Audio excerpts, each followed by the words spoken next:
E aí pessoal, tudo bem? Felipe aqui do Quero Ser Engenheiro e hoje teremos a continuidade de nossas aulas de Ciências dos Materiais, Mecânica dos Materiais.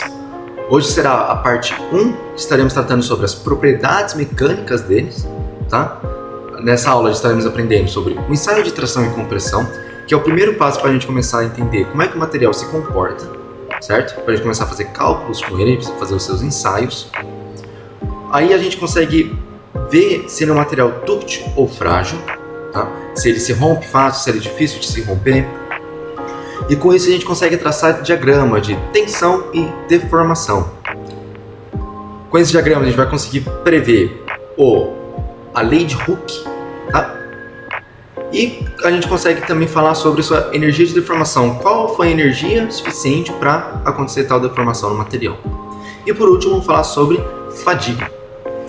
Para quem segue o livro do Beer Johnson, estaremos tratando no seu capítulo 2.2 a 2.8 e, quanto ao Hibbeler, o capítulo 3.1 a 3.5 e o 3.8.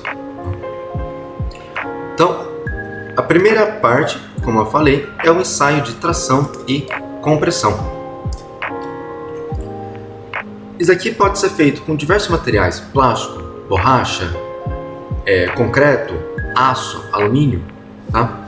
Então, esse primeiro exemplo aqui, então nós temos aqui o nosso material aqui, certo? Esse daqui. O nosso corpo de prova.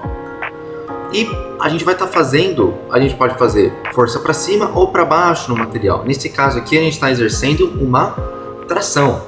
A gente só vai trabalhar aqui com carga axial, certo? Uma carga relacionada ao eixo centroidal, tá? O eixo geométrico da estrutura. Então, aqui nós temos o nosso material, nós colocamos um dos métodos para estudar, para fazer o ensaio, é colocar dois pontos aqui, desenha dois pontos e traciona ele. Ele vai se deformar, certo? Então aqui nós temos primeiramente o nosso L inicial e ele se deformou. Então nós temos nosso L final, certo? LF menos L inicial. Isso daqui a gente já viu que é a nossa deformação normal, tá? E sem colocar os pontos, a gente pode colocar isso aqui que é chamado de extensômetro, tá? Extensômetro. O que ele faz? Ele vai medir também essa deformação que teve, tá? Mas é feito de modo, é um método eletrônico esse aqui. Nós conectamos aqui, nós colocamos esse extensômetro no nosso material, tá? Aqui no meio. Beleza? Ligado aqui a fios. E quando ele for tracionado, esses filamentos aqui, eles vão estirar também. E a gente sabe que a resistência do material ele depende desse caminho todo para ele percorrer. Então, a partir de uma diferença de resistência do material, a gente consegue calcular aqui o quanto o material se deformou. Tá? E aqui é um exemplo de ensaio de tração, aqui um ensaio de compressão do concreto, tá? Compressão. E aqui um ensaio de tração. O de compressão, a gente vai colocar toda a carga aqui, vai estar sobre a superfície de baixo e de cima do nosso corpo de prova, e ele vai ser esmagado. E a gente vai ver o quanto de tensão ele aguenta antes de se romper, antes de se deformar, né? E o nosso ensaio de tração. Por que o de tração não é feito da mesma forma de compressão? Como é que a gente vai puxar o material, certo? A gente teria que colocar meio que garras aqui nele para puxar ele, mas fazendo isso vai ter carga concentrada. Então o melhor método a se fazer é o de tração, porque quando a gente esmaga, ele vai ser meio que puxado, certo? Ele vai estirar no seu sentido aqui geométrico, né? Então, esse aqui é o nosso primeiro passo, fazer um ensaio de tração e compressão dos materiais. E fazendo isso, a gente consegue, além de traçar os gráficos de tensão e deformação, a gente consegue analisar se ele é um material frágil e dúctil. Porque a gente vai fazer esse ensaio até o material se romper, tá? Então, o que são os materiais frágeis e dúcteis? Os dúcteis, como esse daqui, como o nosso aço, tá? Deixa eu colocar aqui que ele é dúctil, tá? Ele se deforma antes dele se romper, antes dele quebrar, tá? Enquanto os materiais frágeis, como o concreto, nós temos materiais cerâmicos, vidros, tá? Pedra, eles aqui são todos materiais frágeis, tá? Que eles se rompem sem se deformar. Então essa é a grande diferença. O dúctil, olha aqui o que aconteceu antes dele romper, antes de acontecer essa situação aqui. Ele deu essa deformada concentrada aqui e depois ele rompeu.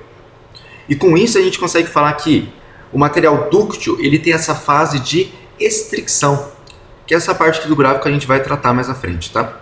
Então, o material dúctil ele sofre estricção antes de se deformar, enquanto o frágil ele se rompe sem ter grandes deformações, mas ele aguenta bastante carga. Então, olha aqui, ó, se a gente for analisar aqui de perto, ó, vocês conseguem ver que formou um V aqui no nosso corpo de prova dúctil. Isso daqui é uma clara evidência de que ele foi rompido por cisalhamento. A gente viu nas aulas anteriores que, por causa da tração, mesmo assim tem força cisalhante.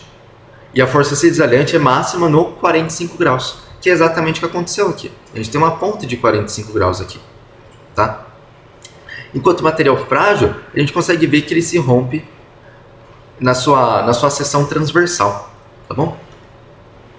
Então essa aqui é a grande diferença de dúctil e frágil. E a gente consegue determinar isso a partir dos ensaios que a gente faz com os corpos de prova. E fazendo esses ensaios, a gente consegue fazer gráficos aqui a partir de computadores mais sofisticados, maquinário sofisticado que pega os dados conforme a deformação. A gente consegue fazer aqui essa análise de deformação por tensão. E esse aqui que eu estou tratando agora é de um aço estrutural. Eu estiquei ele aqui, o gráfico, a gente consegue ver que ele é mais concentrado aqui, tá? Mas eu estiquei ele aqui para a gente aprender cada parte. Então, a primeira parte aqui do gráfico, que a gente pode observar, é essa parte linear aqui, certo? Essa parte linear. Isso aqui é denominado deformação elástica, essa região aqui.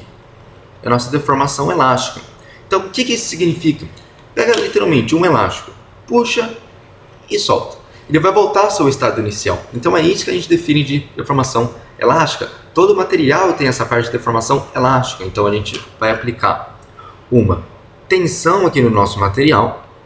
Ele vai sofrer aqui uma pequena deformação. A gente consegue ver aqui no gráfico, ó, a deformação é muito pequena quando a gente vai tratar dessa reta aqui de deformação elástica, tá?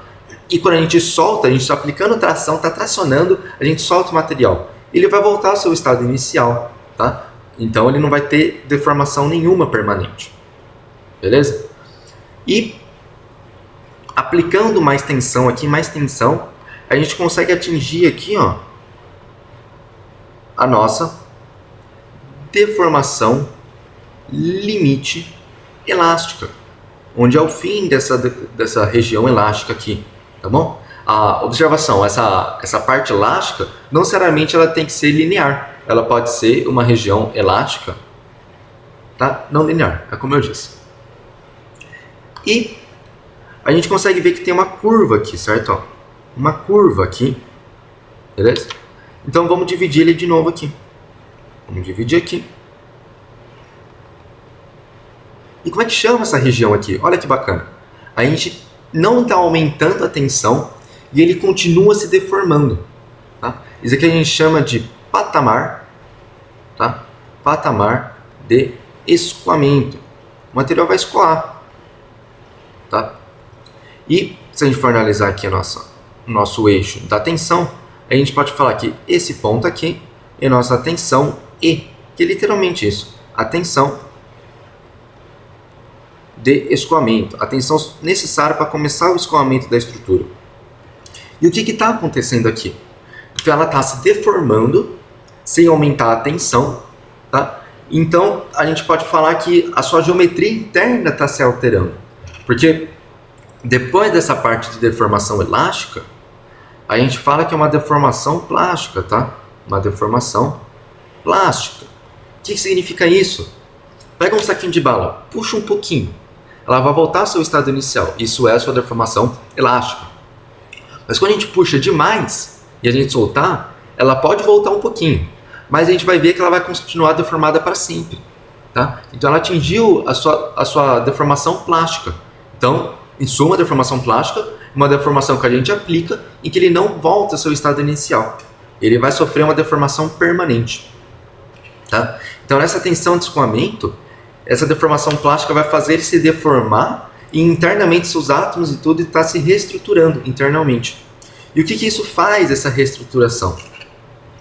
Olha aqui, a gente estava tranquilinho aqui aplicando tensão, certo? Mas a gente vai ter que aplicar uma tensão muito maior agora aqui, para começar a deformar ele.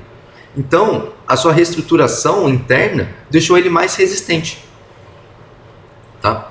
E então, a gente vai aplicando tensão aqui, e a gente consegue ver que ele começa a decair depois. Então, vamos colocar aqui um ponto intermediário. Esse ponto intermediário é chamado de tensão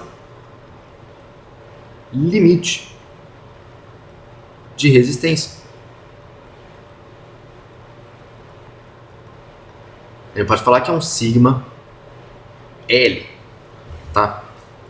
Então, e seguindo esse gráfico aqui, a gente vai ter aqui o final dele, né? Esse final aqui que ele vai romper. Então, ruptura, como a gente viu aqui em cima, né? O concreto estourando aqui, o nosso aço aqui, ó, o rompendo.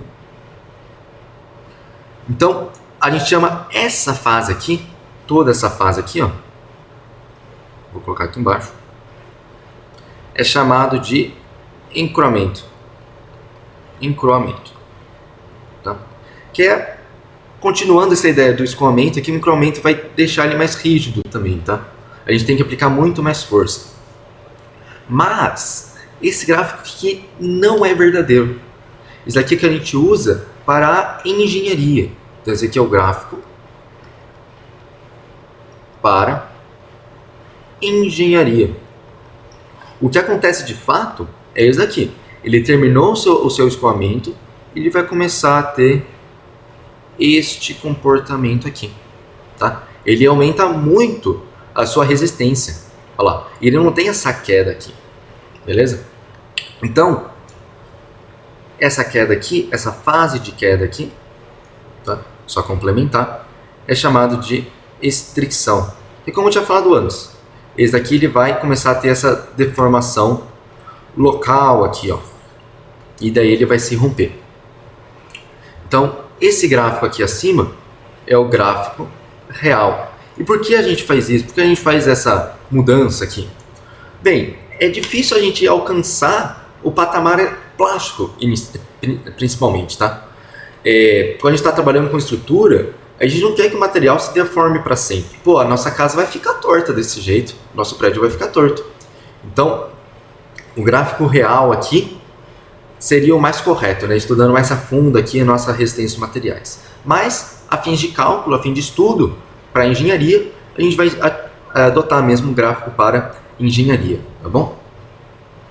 Então, entendido aqui o nosso gráfico principal, vamos aprofundar mais um pouquinho aqui no escoamento. Se a gente for ver aqui o nosso aço com baixo teor de carbono, a gente consegue ver que ele tem essa subida aqui, essa fase elástica, né? E ele tem esse pico aqui, ó. A gente consegue ver que ele começa a ter a fase de escoamento. Bem evidente. Mas se a gente for ver, por exemplo, na liga de alumínio, nós temos aqui a nossa deformação elástica, assim, aparentemente, né? E ele segue muito próximo aqui. Porque, como eu disse, não necessariamente a deformação, a reta, a deformação elástica, ela é linear. Até aqui, ó, se a gente for ver, se a gente puxar aqui uma reta, ó, a gente consegue ver que ela não é linear. Ela tem uma barriguinha aqui, ó, tá?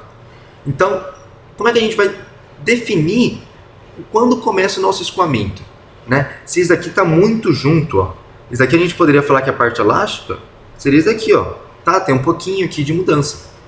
Então, como é que a gente vai definir isso para materiais em que não é evidente o nosso início de escoamento? A gente adota esse método aqui, ó, método do desvio. Então, geralmente a gente adota aqui um desvio de 0,2% da nossa deformação normal E a gente faz aqui, e a gente faz uma reta paralela aqui a nossa reta inicial de deformação elástica. E a gente adota aqui nosso sigma E, né, onde vai começar o nosso escoamento de fato. Beleza? Então esse aqui foi só um complemento, tá? A gente não vai trabalhar muito a fundo com o método do desvio. Outra coisa que eu gostaria de falar é sobre elasticidade e plasticidade, qual a relação entre eles, que acontece com o material, né?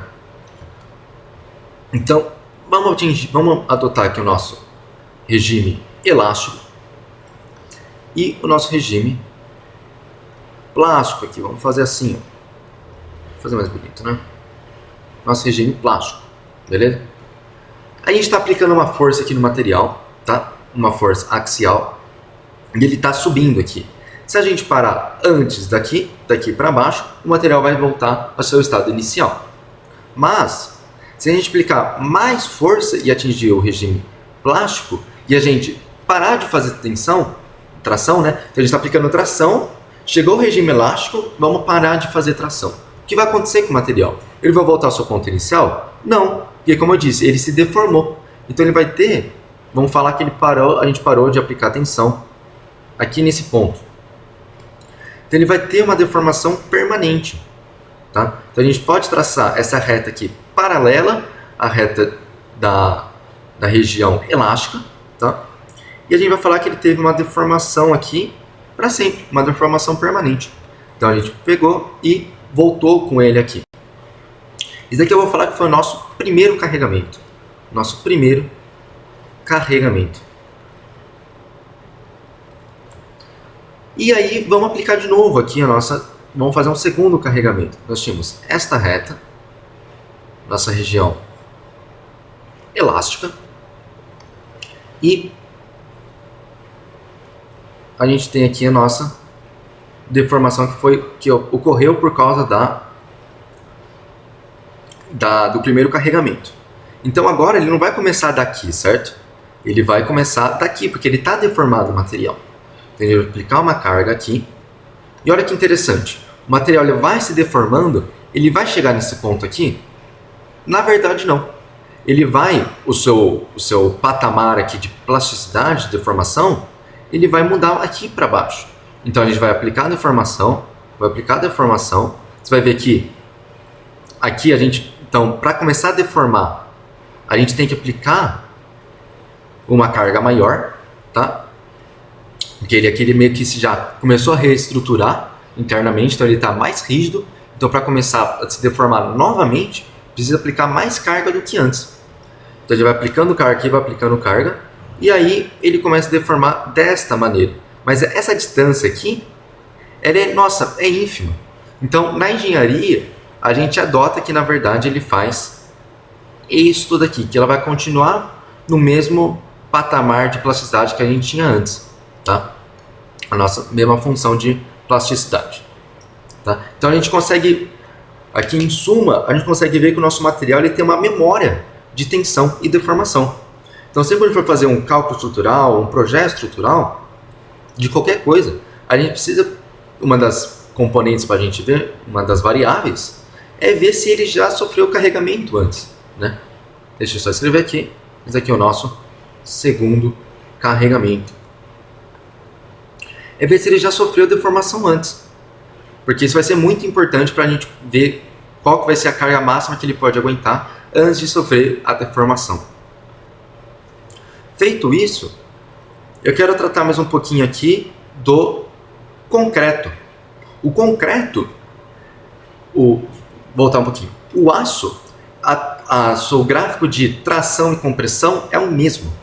Mas o concreto, como eu tinha falado antes, o concreto aguenta muito mais compressão do que tração.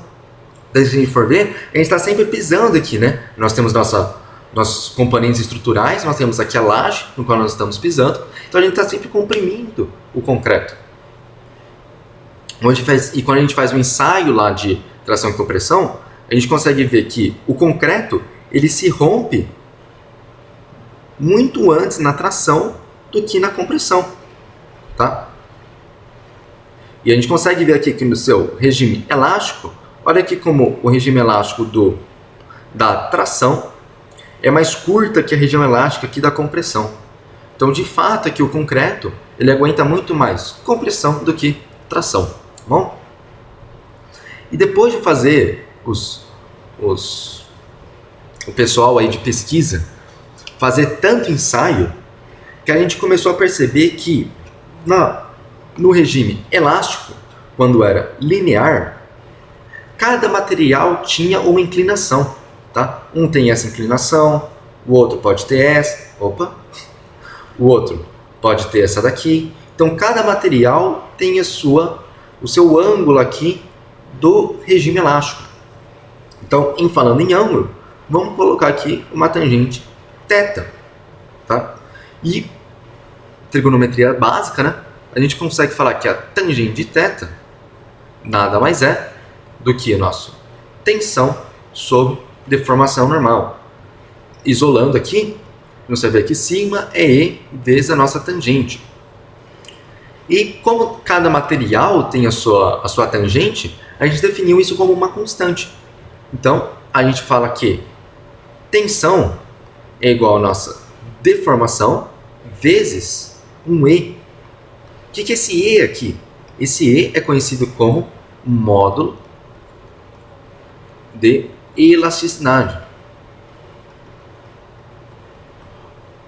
Ou pode ser chamado de módulo de Young, tá? Só para falar aqui, o aço estrutural ele tem mais ou menos um E de igual a, tem vários modelos, né, dependendo do carbono dele, mas um de 200 megapascal. Enquanto deixa eu colocar aqui do aço, né? Enquanto o do concreto pode girar, vamos dizer que o normal assim das estruturas das casas convencionais, tá? É 25 megapascal. Tanto que a gente tem lá o CP, tananã, né? 25 no final. Esse 25 aqui é o quanto que ele vai aguentar de carga. Feito isso, vamos passar agora.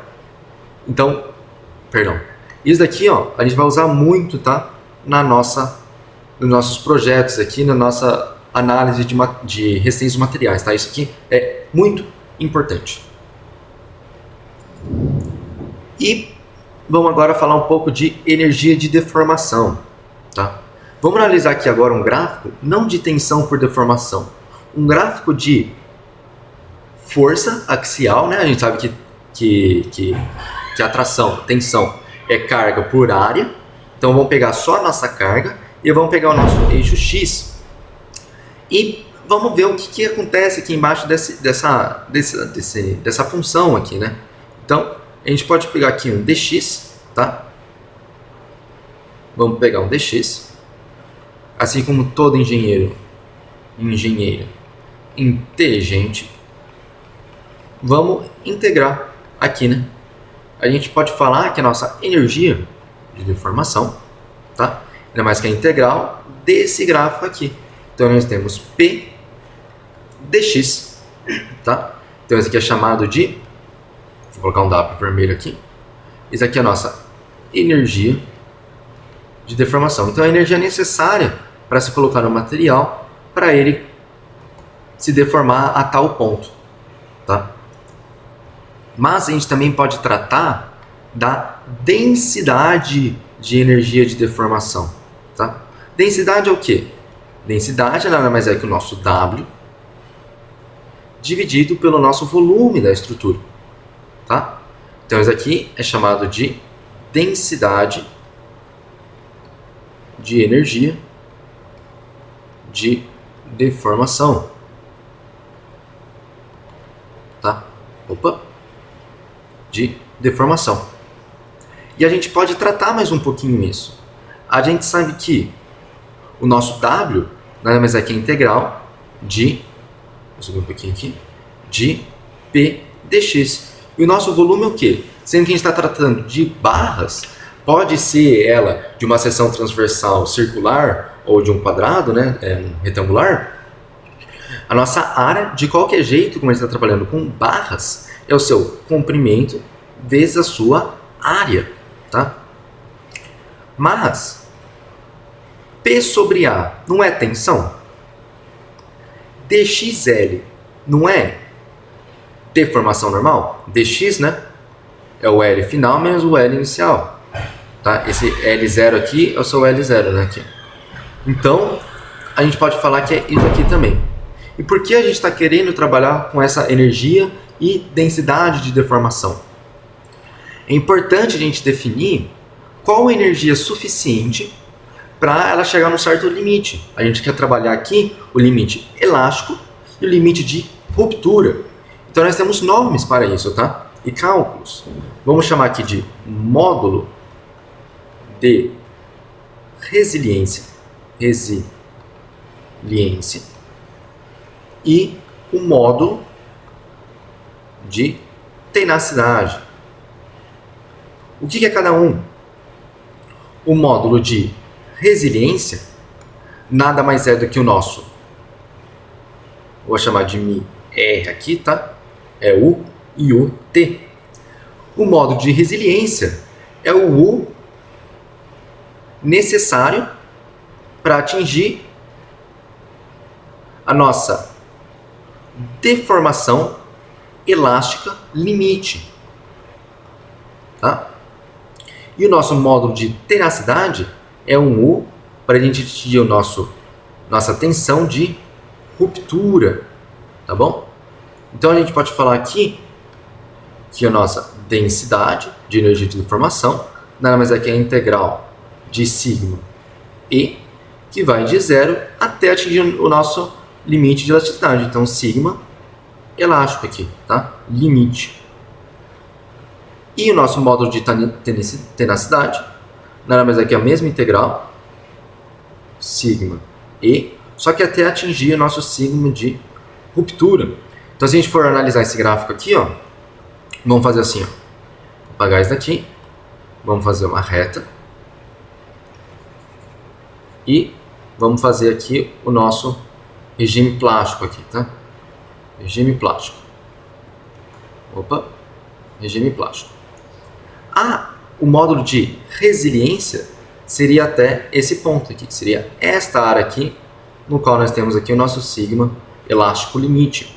Enquanto o nosso módulo de tenacidade seria tudo isso daqui, tá? Seria até atingir aqui o nosso sigma de ruptura, beleza? Então isso aqui é a teoria de energia de deformação. E como um plus para a gente aqui, eu gostaria de falar um pouco da fadiga, uma coisa bem interessante dos materiais. Eu tinha falado para vocês que quando a gente tem um material e a gente fica puxando ele ao ponto de não ultrapassar o seu regime elástico, ele volta ao seu ponto inicial. Mas se a gente fazer isso, ele vai de fato nunca romper? Mentira, né? Porque a gente está sempre dando energia para ele. A gente viu aqui para atingir um certo ponto de deformação, a gente está dando energia. Então vamos dizer que o material tem um limite de energia para receber. Então a gente chama isso de fadiga. Quando a gente dá muita energia para ele, ele pode romper mesmo estando no seu regime elástico. Então essa é a fadiga. Então a gente pode definir aqui esse gráfico de número de ciclo de carregamento. Então a gente carregou ele, voltou, carregou, voltou, carregou, voltou. Pega um elástico, fica fazendo assim, ó. Uma hora ele vai romper, tá? Por tensão aqui. Então, olha aqui, por exemplo, o aço. O aço, se a gente sempre aplicar uma tensão, tá? Eu vou fazer aqui, ó, um outro gráfico, tá? Vou pegar um aço aqui, ó. Estamos no regime elástico dele. Vamos dizer que aqui é só o seu sigma elástico aqui, tá? Limite. E vamos dizer que aqui é o seu, tá? Vamos falar que aqui é 300, vai? 300. Aqui. Se a gente, aqui é deformação, né?